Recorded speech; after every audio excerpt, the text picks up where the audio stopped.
Thank you for coming. The doors are open. Have fun. Avid readers from across the region lined up at Peterborough Public Library, some for hours for the annual Giant Spring Book Sale. Shelves and boxes packed with books from all genres are expected to find their way to a new home during this two-day event. 24 books alone just for this veteran shopper. I love crime books, mystery crime, true crime. I like true stories, biographies. But as soon as I got to James Pattison, 4 boxes full. I went to the first box, threw them all in my bag, and no room to go through the next boxes. Book sale coordinator Vicki Clark says since 1985, the event has raised hundreds of thousands of dollars for the library. We couldn't be happier because we brought in $636,172 since we started.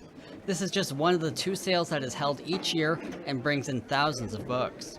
We have 2 giant book sales, one in the spring and one in the fall. And when we have those, we generally have about 40,000 books. So we take about half a year collecting books from donators.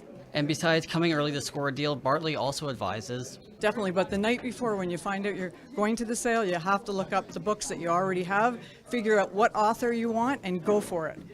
Money raised from the sale will help purchase new books and programs for the Peterborough Public Library. The sale runs until 7 o'clock tonight and again tomorrow from 10 till 3. Josh Casey, Checks News Watch. The spring thaw is here whether you like it or not. This has now turned into that, and first responders will begin to see more water rescue calls. It may look like the river, the lake is still frozen.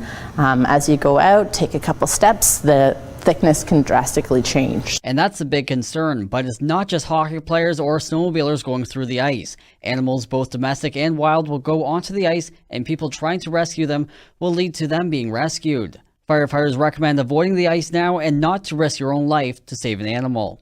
The weight of an animal opposed to the weight of a man is going to be quite a bit less. So if the animal's falling through, there's a good chance that if you're going to try to go out there and get it, that you're going to fall through as well, and you're going to be compounding the problem. So if that is something that is a situation, call 911 right away and have us respond. Now in Ontario, relatives of 2 men who died in firefighter training exercises run by a private company are calling for coroner's inquest into the deaths as well as government oversight of the industry. It was in February when a firefighting student died, and 5 years prior, a volunteer firefighter died in similar circumstances, while being guided by the same Herschel Rescue Training Systems instructor. This is a similar training exercise that claimed their lives. You get caught on something, or the rope gets caught on something, the first thing it's going to do is drive you down. So the water's going to be coming from your back, it's going to drive you down, and then it's going to cover your face. So if you need to get out really quick, you can just pull on that, and then when you pull on that, it'll just slide out. And how do London firefighters train? This team has its own higher-ups, and from there we have a coordinator that will coordinate all our training. So safety is the most important thing, and we'll take our time when we're doing our training. So the crew decided to suit me up in full wet gear, from the suit to the helmet, and rescue a dummy.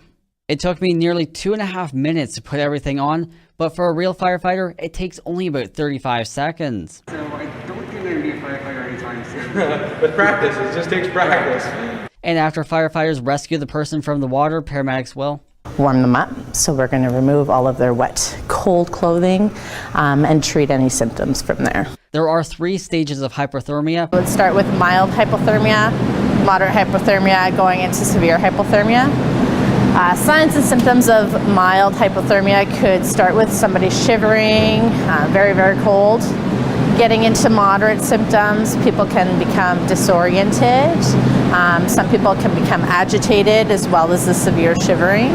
And getting into severe hypothermia, these are the people that have been exposed for so long that their body is no longer shivering. These people are in a life-threatening danger.